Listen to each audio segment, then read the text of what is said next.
Aê, começando mais um Performance Podcast. Eu sou o Nutri João Pedro E aí, galera, eu sou o treinador Gabriel. e hoje a gente vai falar sobre um esporte em específico. A gente vai falar tudo que a gente conseguir sobre o universo da natação.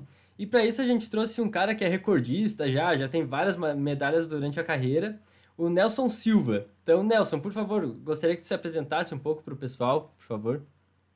Tá certo. Bom, meu nome é Nelson Silva, tenho 35 anos, ex-atleta profissional de natação por aproximadamente 20 anos. Sou educador físico, sou também formado em nutrição Só. e, e hoje, atualmente, eu atuo no cenário de treino esportivo, mas isso como uma fonte extra, mas a minha paixão certamente é o esporte combinado com a nutrição. Pô, bacana, cara. Eu não sabia que tu era formado em nutrição.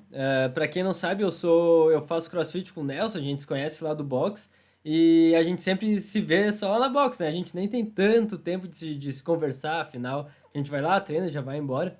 Mas, cara, que bacana. Então hoje a gente vai poder trocar uma boa ideia de nutrição, principalmente nutrição mais voltada para esse esporte da natação, as vias metabólicas aí, quem sabe, né? Vai ser uma conversa bem bacana.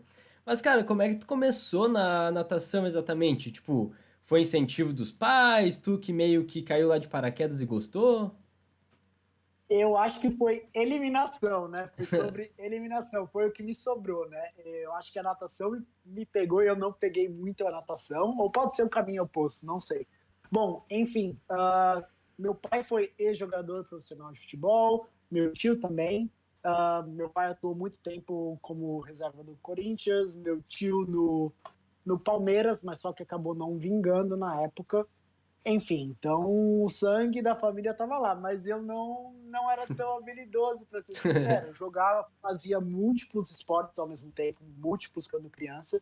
Então, não vou dizer que eu tenho uma habilidade motora, mas conseguia pegar novos movimentos com uma certa facilidade, né? Então, eu fui criado com a minha avó, morei num condomínio, meus pais tinham um bar na época, então eu ficava lá, então ali brincava crianças de 6 a 15 anos, e não parava, no verão, aqui nem nessa Uhum. época, era uma loucura, acordava cedo, era futebol, piscina, futebol, e aí ficava, e à noite esconde-esconde, aí ficava nessa loucura, né, e o que aconteceu, né, e tinha aqueles rachinhas da piscina e tudo mais, e tinha algumas crianças que já faziam natação, e aí até as mães dos meninos falaram, até pra minha mãe, olha, eu acho que ele tem uma certa habilidade, e acaba ganhando, assim, das crianças que já treinam, já fazem aula há muito tempo, porque você não leva ele numa academia. De primeiro foi meio assim, era meio custoso na época, né? Não tinha toda Uhum. essa acessibilidade de hoje,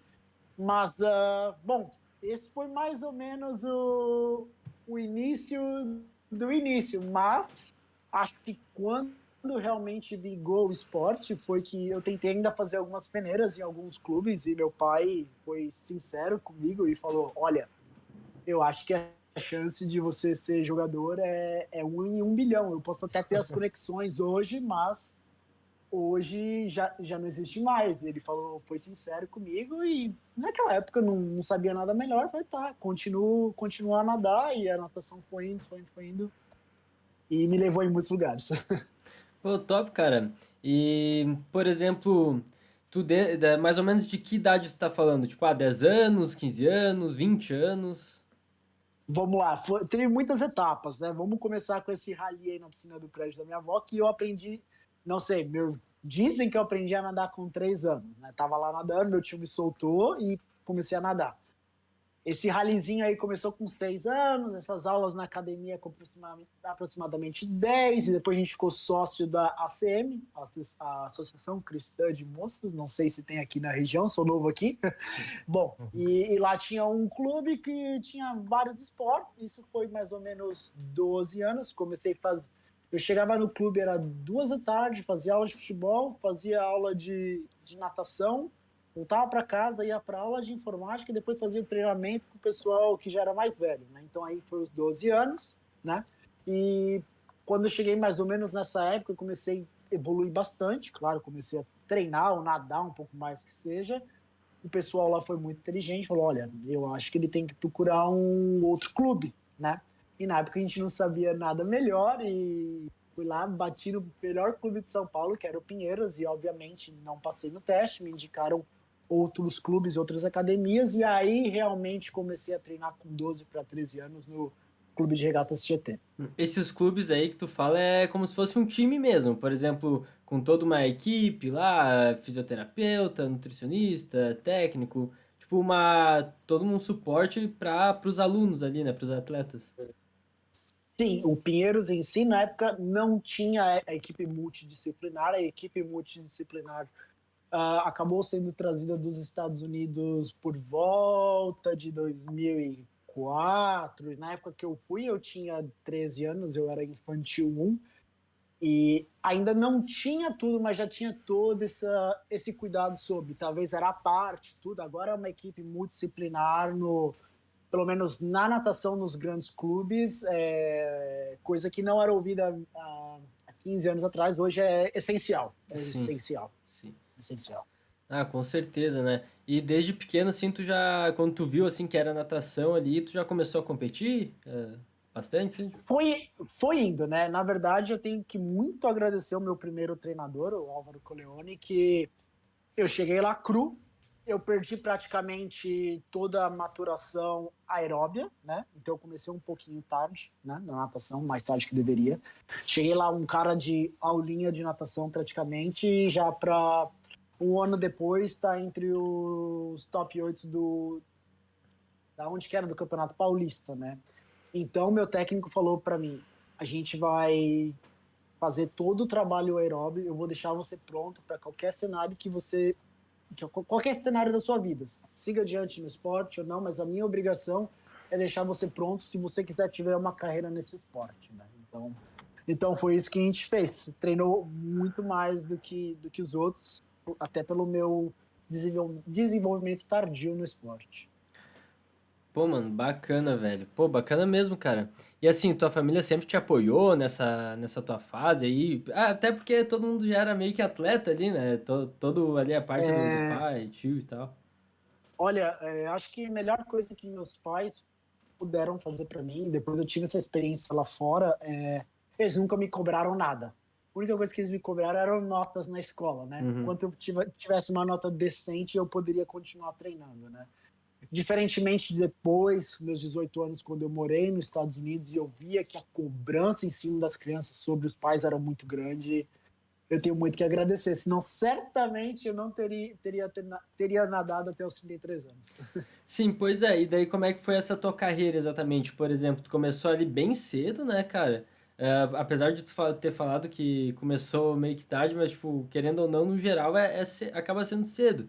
E foi até os teus 33, tá com quantos agora? Estou com 35. Pô, não faz muito tempo então. Tu, tipo, largou, assim, entre aspas, recente. É recente, eu larguei em 2018, essa foi a minha última competição, né? Vamos dizer, minha última competição oficial, que foi a Copa do Mundo em Budapeste.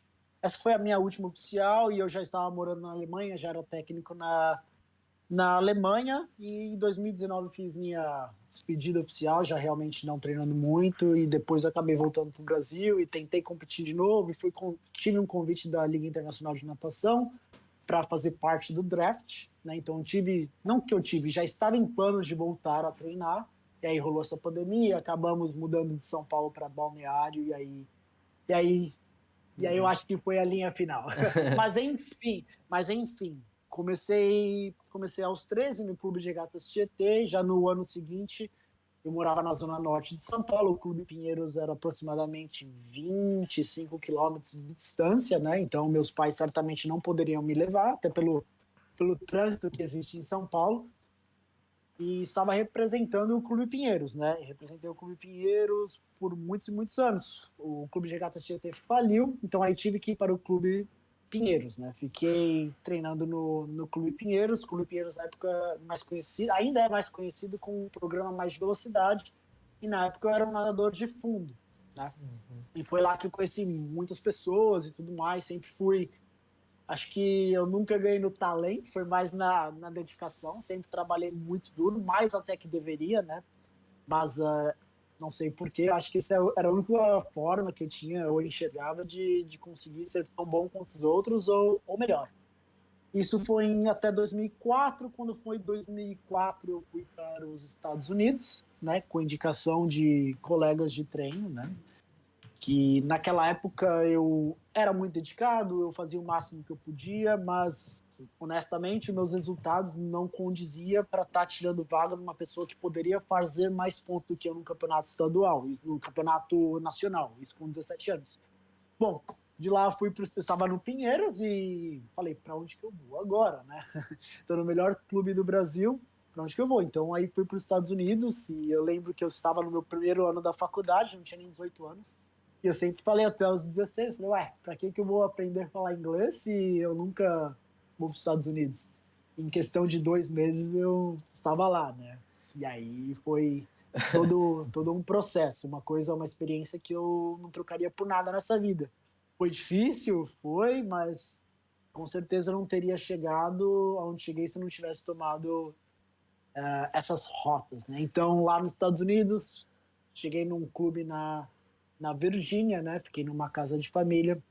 Eu acordava cedo, acordava às 4 da manhã, a gente treinava das 5 às 7, das 7 até às 4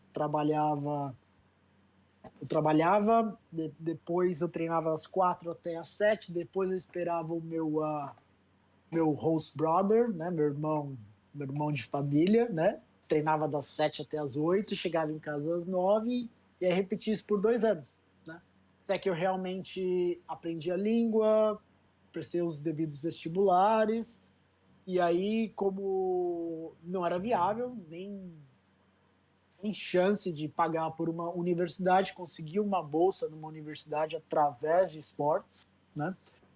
E foi lá que eu fiquei 4 anos nessa universidade no Arkansas, na Ouachita Baptist University, e ali que foi um grande divisor de águas, porque meu treinador foi um grande treinador de uma das melhores equipes dos Estados Unidos, de universidades dos Estados Unidos, da Universidade da Flórida.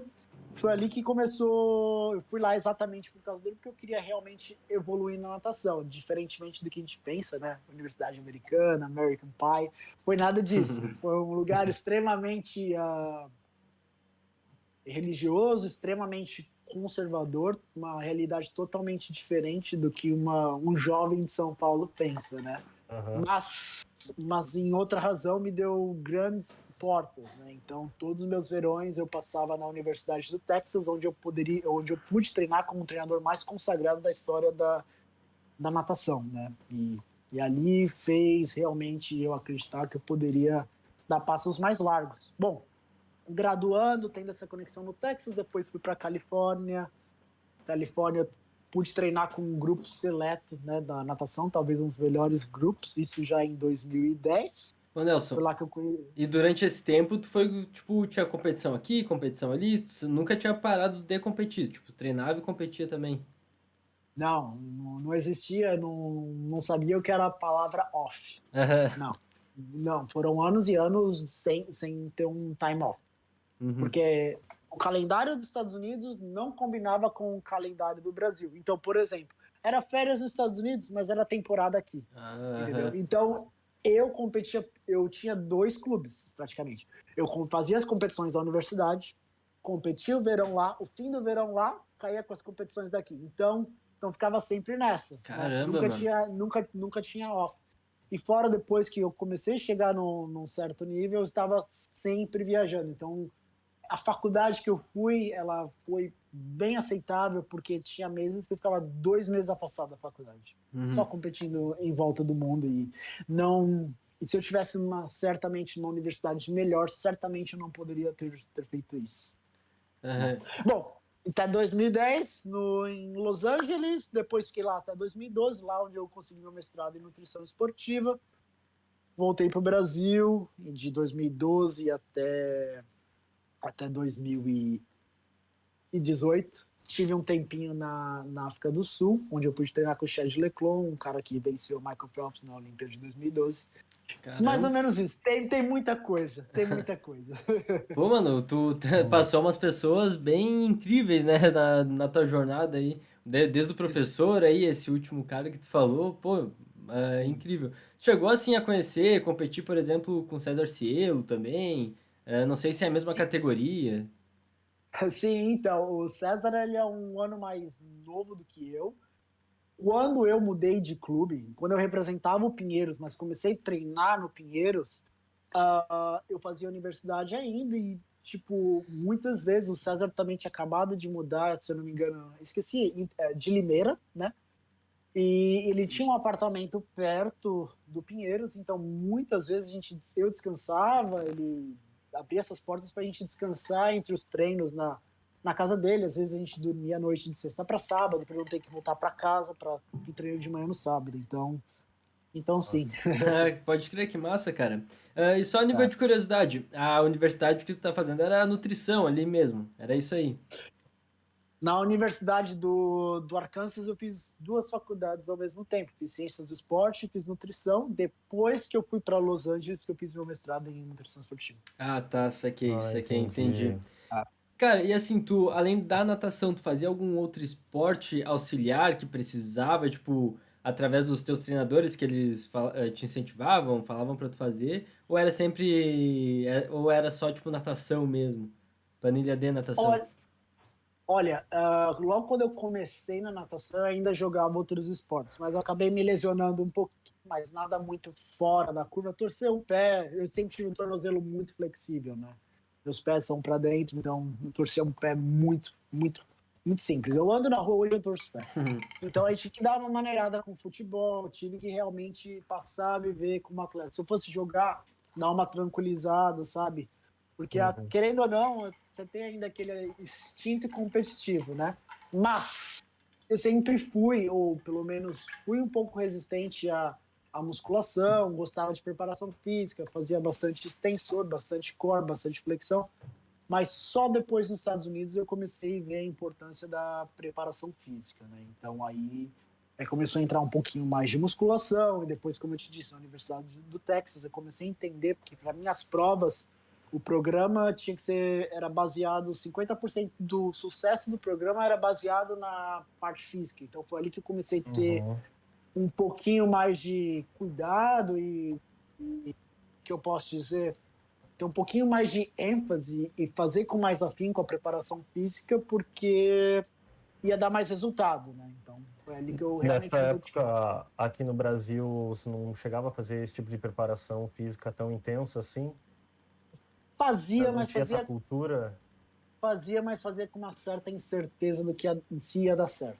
Aham, se realmente era aquilo que ajudava, tipo assim. É, sim, E lá nos sim, Estados sim. Unidos é algo mais pregado, Bem, assim, bem mais pesado. necessário mesmo fazer.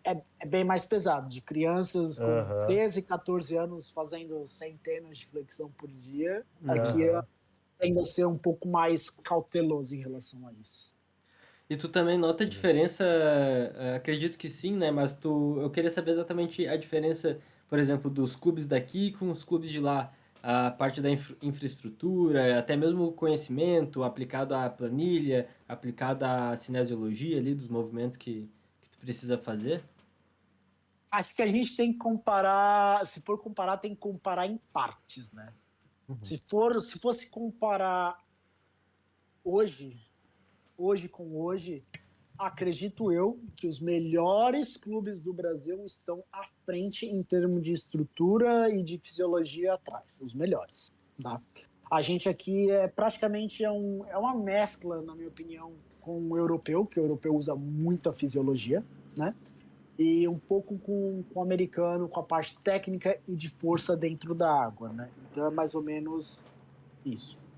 Eu acho que, na minha opinião, a gente hoje, desse lado de estrutura dos clubes grandes, não tem muito a desejar sobre lá fora, hoje. Antigamente, acho que aí a história era um pouquinho diferente. Agora, se você for pegar os clubes pequenos dos Estados Unidos, eu acho que é uma questão mais mental. Eles acreditam que treinar duro é isso que vai chegar lá, e é isso que vai chegar lá, e é isso que eles vão fazer, e ninguém questiona ninguém. Uhum. Uhum. Tá. O Nelson, e como é Business. que, você lembra mais ou menos como é que era a tua rotina de treinos, assim, treinava natação de manhã, musculação à tarde, 7 dias por semana, de quanto período tinha as tuas competições? Tá. Isso em que época a gente está falando, né? Porque são diversas épocas, Mas né? a época que você, digamos assim, a época que você despontou mais, que você sentia que tinha um melhor desempenho, como é que era a tua rotina nessa época? Tá certo. Eu acredito que na época que eu tive o meu melhor desempenho, eu fazia 9 treinos na água, né? Por Duas, semana? isso. 3 Uhum. dias eram sessões duplas, geralmente de segunda, quarta e sexta. Quinta-feira era o regenerativo. Musculação de segunda, quarta e sexta. E eu fazia um trabalho de core e prevenção de terça e quinta. E mais um treino na água no sábado. Entendi. E Esse fazia, treino na treinava... água, esse treino na água durava aproximadamente 2 horas cada sessão, tirando na quinta-feira que era um pouquinho mais light, que era 1 hora, e a sessão de preparação física, musculação, 1h15, uma hora e Uhum. 20. Treinava muita potência também na musculação? Períodos Depende da, específicos? depende da fase. Quando a gente Uhum. estava num bloco mais específico, a gente fazia essa transformação de força para potência gradativamente até Uhum. chegar perto da competição. Entendi. Treinava potência mais perto da competição, então? Isso. Primeiro a gente fazia um bloco de acúmulo de força, depois a gente tentava transferir Uhum. essa força para potência. Existem Entendi. exercícios específicos para fazer essa transferência, por exemplo, agachamento e não sei o quê. Tipo, tinha alguns exercícios em específico que serviam mais para natação do que outros? Olha, isso foi uma cultura que a gente não, foi até o César que começou um pouquinho de trazer dos Estados Unidos, né, de usar o LPO, isso por meados de 2007, né? Então a gente usava muito, o que a gente mais gostava era o clean, porque conseguia realmente recrutar muitas fibras, né? E não deixar você grande. E também a gente fazia sempre a transferência com alguns exercícios pliométricos. Por exemplo, um simples drop jump tem uma transferência incrível, sabe? Então, Uhum. mas não existia um exercício específico. Era questão de moldar a sua carga para você conseguir fazer com a certa potência desejada, certa velocidade desejada. Por exemplo, até num simples supino, para uma transferência para uma flexão, num agachamento para um salto vertical, de um clean para um drop jump, de uma barra para um slam down esse ball, sabe? Uhum. Mais ou menos nessas combinações. E Não, claro, quando eu ia chegando perto da competição, a carga ia diminuindo e o intervalo ia aumentando para você conseguir disparar mais. perfeito, perfeito. Claro, né? Por exemplo, o LPO ali é potência pura, né? Então até faz sentido. Realmente eu vejo até mais sentido no clean mesmo, porque a gente até pode botar bem mais carga do que se fosse um snatch, né? Para fazer ali também várias repetições num treino. Sim, e o snatch, há controvérsias, né? Mas pra gente que era ou é nadador, a nossa mobilidade de ombro é muito grande, estabilidade é muito grande.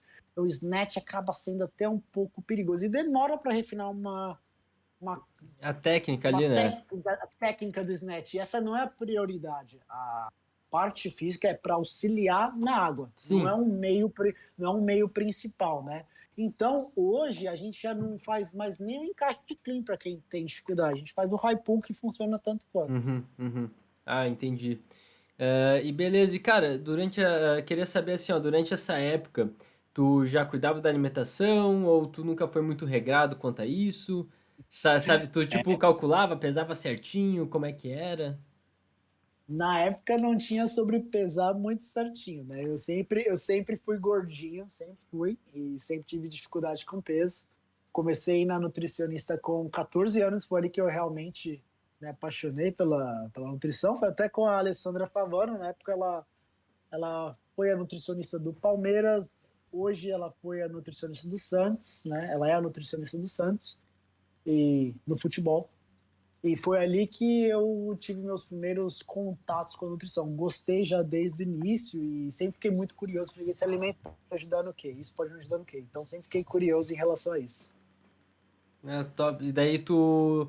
Mas daí, tipo, tu sempre fazia o que ela. O que a Nutri. O que a Nutri pedia. Tipo, tu tentava se arriscar, fazer a tua própria dieta. Então, muitas vezes eu sempre fui um pouquinho metido a besta, né? Eu entrei em 2 overtrainings.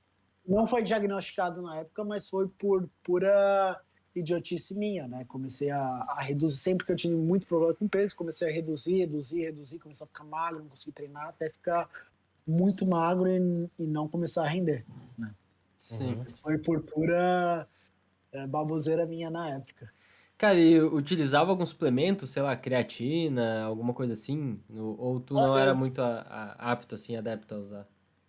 eu vou falar muito desde o início. O primeiro suplemento que eu usei foi normal, malto, né? Carb Up. Normal, O é. segundo, o segundo que eu acho que eu tive muito retorno, até a Alessandra Favano fez muitas pesquisas nessa época com o futebol, foi a glutamina peptídeo, né? Uhum.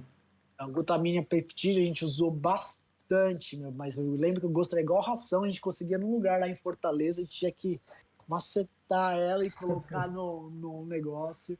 E aí foi. Aí teve uma época nos Estados Unidos que eu comecei a pesquisar bastante, usei bastante suplemento, mas depois ficou mais o básico mesmo. Mais basicão, assim. Creatina usava bastante, sim, continuamente? Ah, continuamente, teve épocas, sim. No fim da minha carreira eu comecei a usar bastante creatina, bastante, digo, frequente, mas não em grandes quantidades, porque meus níveis de estresse corporal estavam dando muito altos. Minha creatinina, minha CPK, minha ureia, sabe? Tudo Uhum. acreditamos, eu sentia muito o treinamento de força. Realmente meus estoques se acabavam e a gente tinha que arrumar uma forma de conseguir recuperar rápido. Sim. A creatina, eu acredito que na natação deve ser bem importante, né? Dependendo da categoria, justamente para dar um sprint ali. Tu até falou na hora que você estava contando a tua história sobre fundo e velocista, é isso? Qual exatamente é a Isso. diferença de um de outro? Vamos lá. Podemos dizer que existe 4, mas são 3 categorias. Não é categorias, a gente subdivide, né? Geralmente treinamento, né? Que é a super velocidade, que é o cara que só nada 50 e arrisca o 100, né? Tem a velocidade, que é o 50, 100, talvez o 200. Tem o meio fundo, né? Que é o 100, 200, 400, talvez o 800. E aí tem o fundo, né? Que é 400, 800, 1.500, até chegar às águas abertas, Uhum. 5K, 10K, 15K, por aí vai. Uhum. E tu, na maioria da tua vida, tu fazia fundo. Isso, Qual que foi a maior isso. distância que tu percorreu, assim, nadando em competição? Em competição em piscina, né? Que eu era especialista em piscina, eu nado aí no máximo 1.500 metros. Uhum. Uhum. Máximo 1.500 metros. Arrisquei algumas travessias, mas não era muito a minha praia. Não gostava de ver para onde eu estava indo. Aham. Não me tão bem, sabe? E não gostei, não continuei. Então, às vezes eu fazia no começo de temporada para, sei lá, para ser divertido, entre aspas, né? Sair um pouquinho fora da rotina, mas na natação, minha maior distância percorrida foram os 1.500 metros, E em competição. quanto tempo, qual que foi tua melhor marca dos 1.500? Eu acabei a minha carreira dos 1.500 foi a minha última prova, acho que foi em 2005 ou 2006 nos Estados Unidos, né? Foi em piscina de 50 metros, onde eu consegui fazer 15,49, né? Nada muito expressivo, especialmente tratando em natação americana, mas para o Brasil era uma marca considerável. Uhum. Uhum. Qual que é o recorde atual agora? Sabe? Recorde mundial, se eu não me engano, é 14,30. 14 minutos e 30 14,30. segundos. É. Uhum. Só que ali foi a minha última vez que eu competi. Meu técnico dos Estados Unidos viu a minha pernada. Foi uma coisa que meu primeiro treinador, a gente fazia muito trabalho de pernas. E nos Estados Unidos, no circuito universitário americano, você nada em piscina de jardas. Uhum. Que 25 jardas dá aproximadamente 22,9 metros. Já não sei tão precisamente mais. Uhum. E é basicamente fundamento. Então, explosão de virada, saída, nado submerso. Nossa, tem que dar Então, muita volta daí. exato, exato. E ali você pode ficar 15 metros submerso em cada ida, né? Então, eu Uhum. sempre tive um submerso relativamente bom e foi aí que eu comecei a entender um pouquinho mais a importância e aí minhas distâncias foram sempre baixando, até eu virar um um super velocista, mas não sendo geneticamente um super velocista. Qual seria a Entendi. diferença, assim, digamos, é na morfologia mesmo? Ah, sei lá, tamanho do braço, alguma coisa assim? Tem tipo um biotipo específico? Tamanho da mão, sei Não, lá? eu acho que não é nem o biotipo específico. Eu acho que é mais uma característica mesmo das fibras, sabe? Das Uhum. fibras. E as fibras, a gente sabe, né? Elas podem ser desenvolvidas um pouquinho mais para velocidade com certo treinamento, né? Uhum. E um pouquinho mais para provas mais longas com certo treinamento, né? Mas como eu fiz muito treinamento De aeróbio, então resistência ali, foi, né? então aí foi difícil, mas foi Entendi. indo, foi indo, foi indo, foi indo.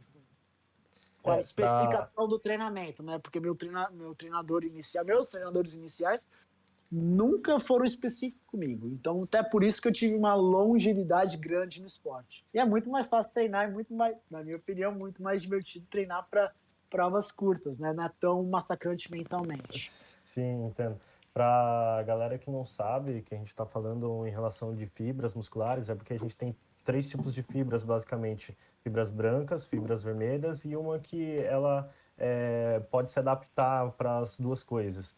E as fibras brancas, elas são mais para potência, força, são aquelas que predominantemente ajudam nesses esportes que você precisa de mais velocidade. Então, uma corrida de 100 metros, ou a natação ali dos 50 metros e tal, vai usar mais tipo de fibra. E tem aquelas vermelhas que é para longa distância, né? Então, quando a gente fala ali que a pessoa já nasceu mais geneticamente favorável para tal esporte, é nesse sentido de, claro, tem outras coisas que envolvem, né?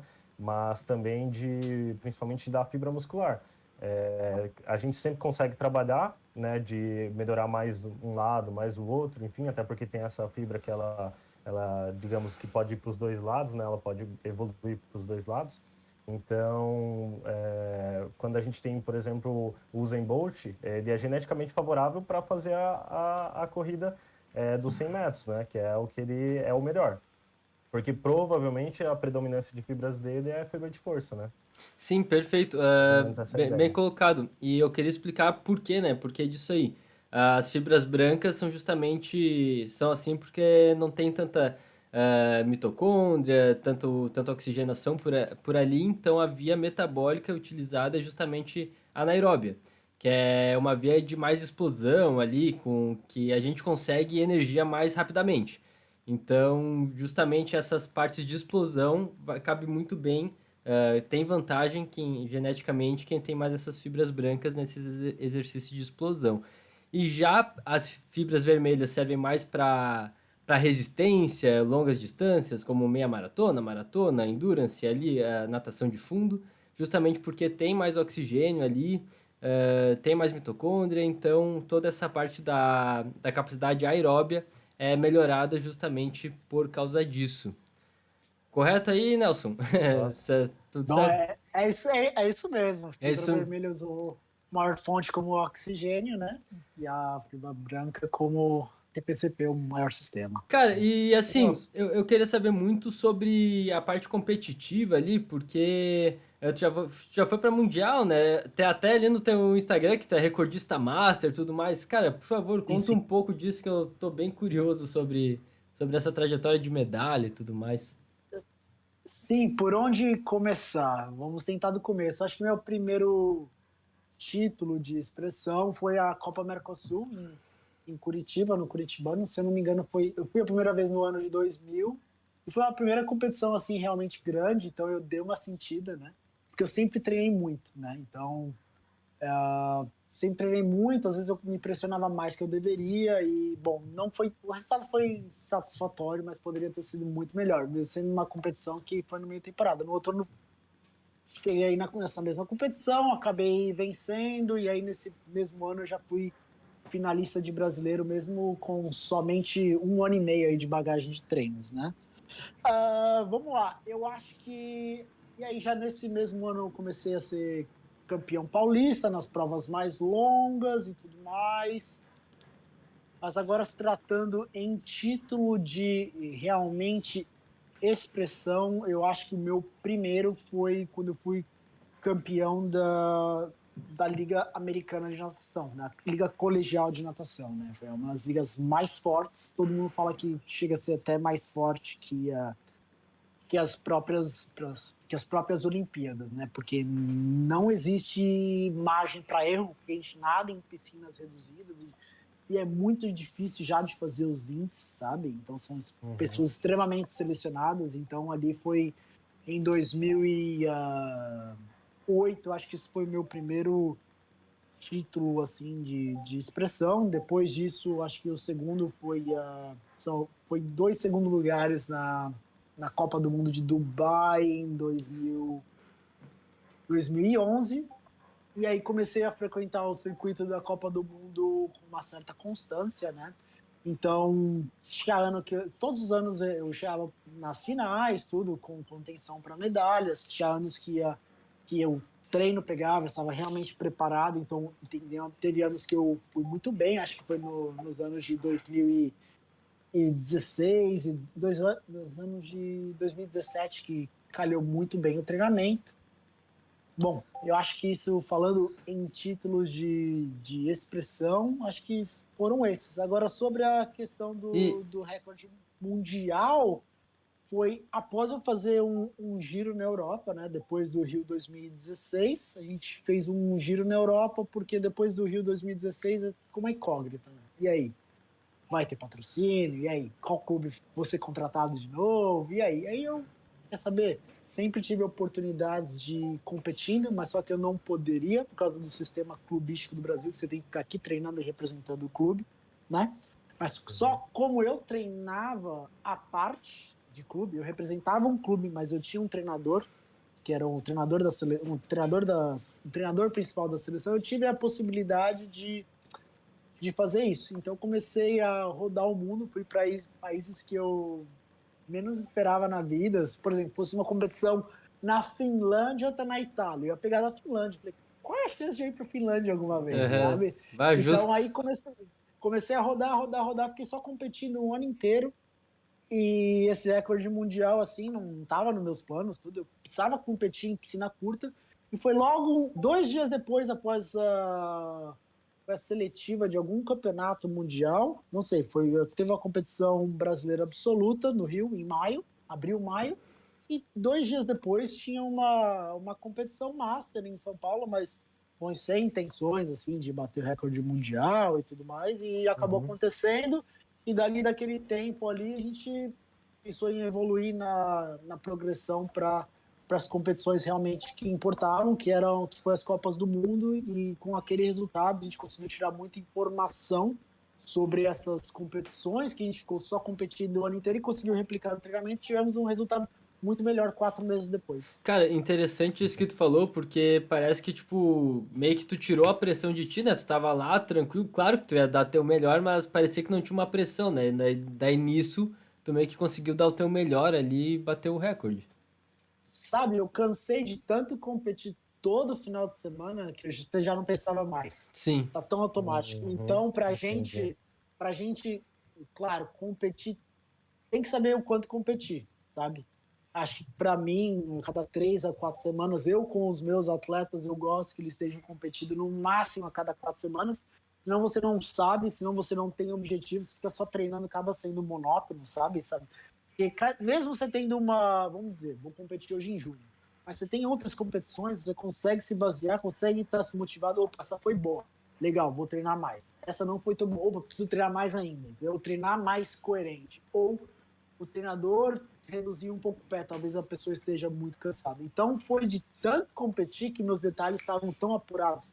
Reflexo, saída, transição, entrada para virada, deslize, chegada. Então, E mais ou menos qual isso. era a categoria dessas Copas do Mundo que tu participou e do recorde? Você diz as provas? As provas, era qual a distância?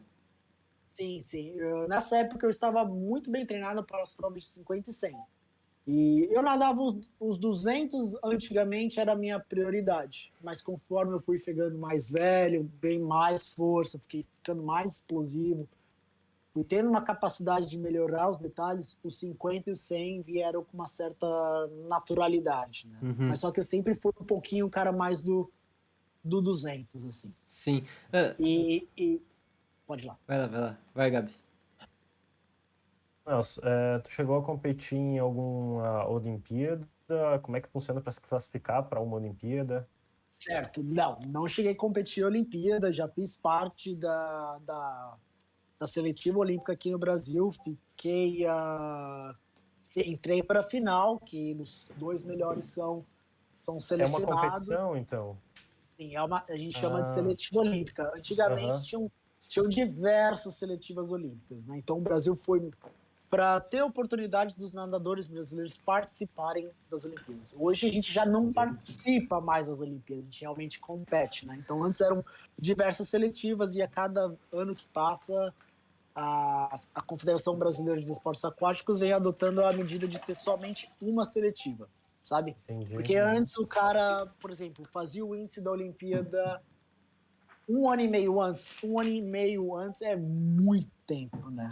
Então, a gente pode ver os exemplos como Austrália, Japão, mais ou menos, Estados Unidos. Todos têm a seletiva 28 dias antes. E eles têm os melhores resultados nas Olimpíadas, né? Então ali vai pegar o cara que está melhor na hora certa, na hora que deu o pico certo, sabe? Entendi. E a probabilidade dele dar um bom resultado é melhor. Entendi. Tendo perto. O pessoal, você que estava mais no meio da galera competindo e tal, você sente que valoriza mais a Olimpíada do que Mundial ou valoriza da mesma maneira, assim? Difícil dizer, mas eu acredito que tudo depende, né? Tudo depende do que você fez na Olimpíada, tudo depende do que você fez no Mundial. Se você for um medalhista no Mundial e um medalhista olímpico, sem dúvida é um medalhista olímpico. Olimpíada tá vários passos acima de qualquer coisa. Se for comparar na balança, o que é mais legal? Ser um recordista mundial ou um recordista olímpico? É claro que é um recordista olímpico. Entendi. Eu pergunto porque se você for pegar algumas modalidades, tipo futebol, quase que ninguém dá importância pro futebol na Olimpíada, né? Mas no Mundial, daí é outra história. Aí eu queria saber mais de outros esportes, né? Como você porque teoricamente nas Olimpíadas você não pode levar atletas profissionais. Tem um limite de 3 a 4 agora, né? Então não pode ser isso também, né? Pode ser isso também. Pode ser mesmo. Não, tranquilo. E assim, ô Nelson, tu ali se aposentou com 33 anos. Essa é uma idade para natação comum? Ou já é muito tarde? Ou foi muito novo? Essa aí a gente tem que chamar o Nicolas Santos, né? Foi meu companheiro de treino por muitos anos. O ano passado, com 41 anos, ele bateu o recorde mundial e também é campeão, já foi, se eu não sei, são 5 vezes campeão mundial e ele foi o campeão mundial mais velho da história agora em dezembro, em Abu Dhabi. Animal, cara. Pô. Então, tipo, não tem isso aí, não tem uma média bem, tipo, o atleta vai se sentindo, assim. Como eu te disse, essa especificidade do treinamento com a ciência envolvida, a longevidade no esporte aumentou muito. Eu acho que não só na natação, acho que em diversos esportes. O treinamento está um pouco mais inteligente, né? Então isso dá condições que a pessoa estique mais a carreira. Pois é. Agora, tu conseguia, não sei se era exatamente tu que fazia, devia ter a mão ali do teu treinador, mas fazer a periodização para estar numa aptidão física melhor para a Copa do Mundo, para o Mundial ali. Ou, por exemplo, até porque é que tu competia bastante, né? Então eu queria saber como é que era teu treino, a periodização do teu treino junto de tanta competição que tu fazia ali, semanal, mensalmente. Sim.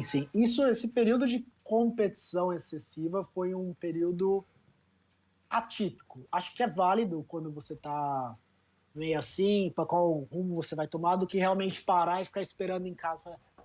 Vamos ver o que vai acontecer. Então, é bom que você se põe nos eixos, você fica ali, sabe? Eu acho muito válido. O europeu usa muito isso no início da temporada. Eles chamam de periodização inversa, né? Eles começam com estímulos fortes e aí depois que o corpo está preparado, começa realmente treinamento forte. Então, eles fazem mais ou menos isso de setembro até dezembro, e aí de janeiro até o verão, né? O verão que é mais ou menos agosto, onde são as principais competições, eles realmente treinam duro. E aí tira uma folga em setembro e aí volta para essa periodização reversa. Eu fiz 2 vezes, eu gostei muito. Mas, geralmente, o nosso ciclo de treinamento são em 16 semanas, né? Para dar um pico na competição alvo em 16 semanas. Uhum. Mas Entendi. sempre tem o objetivo máximo da temporada. Dependendo do nível, o objetivo máximo, por exemplo, vamos dizer, um atleta americano é estar pronto para a seletiva americana para classificar para o Mundial, tá certo? Uhum. Então, todo mundo tem que passar por esse período de classificatória para a competição alvo. Cada país tem o seu critério, né? Sim. Você acha que é melhor competir mais ou competir menos? Né? Eu acredito que também tem um pouco de parte individual nisso, né? Alguns vão gostar mais de competir, outros menos, mas porque a gente via que parece que antigamente a galera competia muito mais, ia, nossa, igual uns loucos, competia em tudo que dava, e hoje em dia parece que a galera compete um pouco menos, tenta se preparar especificadamente para aquelas competições mais importantes. Eu pergunto isso principalmente porque a gente vê uma discussão nesse sentido até no fisiculturismo. Antigamente os caras competiam todo mês e hoje em dia o cara se prepara só para uma competição e os caras antigamente parece que eram melhor do que hoje, enfim. Pelo menos aqui, isso é meu ponto de vista, tá? Então aí vai ter diversas formas, né? Sim. Mas sobre competir mais como? Os americanos são conhecidos porque eles estão competindo todo final de semana no circuito universitário, né? Então, as habilidades deles de competir, de competibilidade é muito alta. E fora o nível da competição. Qualquer competição que você for, vai ter pessoas de nível. Então, não é só ir competição por competição. Você também tem que ir se sentindo um pouquinho desafiado. Então, o que muda também um pouquinho da natação americana para a nossa natação hoje é a competitividade, né? Aqui a gente realmente tem dificuldades para competir, a gente achou soluções, né? Mas não existe melhor preparação do que competição, né? Então, exige Até exige. tem um atleta de CrossFit, o Vi Caetano, que ele foi lá para os Estados Unidos no Wodapalooza, uma coisa assim, o nome do campeonato. E nos stories ele tava falando que competir lá fora, ele é um cara bem grande aqui no Brasil, mas ele falou que lá é outro nível. E justamente parece que é toda uma cultura, assim, desde do pagamento pros competidores é extremamente alto. E até mesmo a competição das box lá já tem um pagamento considerável. Diferente daqui do Brasil, que não é tão cultural toda essa parte de incentivar o esporte, né? Desde da parte financeira e tudo mais, né? Aqui, para ser sincero, eu acho que é raras as oportunidades que você tem para, pelo menos na natação, competir e ganhar dinheiro, a não ser que você tenha algum contrato com o seu clube, um contrato individual, medalha em tal competição, você ganha X a Tipo um mais, etc. Mas patrocínio, algo assim, né? tipo, agora a competição em si te pagando é muito raro. Talvez existam alguns pequenos prêmios já em travessias e tudo mais, mas é raro, é raro. Sim, com certeza. E tu, não sei se tu tem esse projeto, mas agora com a tua aposentadoria, tu pretende treinar outros atletas de natação? Então, posso ser sincero para você, eu acho que todo esse meu percurso na natação foi realmente para eu crescer como treinador. Eu sempre tive uma paixão imensa pela natação, Uhum. imensa, imensa. E eu sempre quis, eu sou treinador de natação, né? Agora eu mudei de estado, estou à procura de trabalhos, né? Então, quando eu me aposentei, eu estava morando na Alemanha. Eu era treinador-chefe de um clube tradicionalíssimo na Alemanha. Então, aí surgiu pandemia e tudo mais, tive que acabar retornando para cá. E estava trabalhando em São Paulo e agora estou aqui hoje. Mas eu ainda dou consultoria online para alguns ex-atletas e novos atletas, mas todos focando aí em performance. E tu tem esse projeto de voltar a fazer mais disso, de treinamento presencial ali com o pessoal, tá tipo meio que junto deles num time? Sim, adoraria. Eu adoro natação eu gosto de esporte de alto rendimento, né? Mas a minha praia é a natação. É onde eu estudei, é onde eu estou preparado para atuar, né? Então sim. Sim, sim.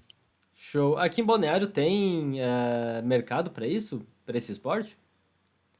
Olha, em Balneário, precisamente, eu não posso te dizer, mas a gente tem aqui em Itajaí, existe um belo projeto, Uhum. né? Então o clube está indo muito bem, está sobressaindo, está sendo um dos melhores clubes aqui do sul do país, com muito potencial e já gerando alguns atletas promissores. Qual Então, que é o clube? É o sim, Trampolim, isso? Não? Não sei dizer. não, É que eu eu conheço sei esse que nome só. então o projeto, parte do projeto é do Sérgio Cielo, mas é lá no Clube de Campo Itamirim. Uhum. Ah, top, Ah, cara. Pô, sim. Uhum. bacana. Tá crescendo pra essa parte aí também. Sim, sim, sim, Gabi, tem mais exatamente. alguma pergunta, alguma coisa? Cara, acho que é isso. Nelson, Deu pra como é ter que. muita informação, né? Pô, bastante. Como é que faz pra te encontrar nas redes sociais, pra falar contigo, entrar em contato? Olha, mais simples do que o que vocês acham. Só me mandar uma mensagem ali, um direct no Instagram, que eu tenho uma certa disponibilidade de tempo hoje. Eu trabalho em casa, então arroba, né? NSilvaJR. Esse é o meu Instagram. Então aí quem quiser Show. entrar em contato, adicionar, fique à vontade. Qualquer Pode. mensagem lá é bem-vinda. Fechou, pode deixar que a gente vai botar na descrição aí. Nelson, brigadão, o recado foi dado. Agradeço tu ter aceitado o Obrigado, convite. Nelson. Fechou, Imagina. valeu, até a próxima. Valeu, eu que agradeço. Foi um prazer. Precisar de qualquer coisa, estamos aqui. Aí, até mais. Obrigado. Valeu, galera. Valeu.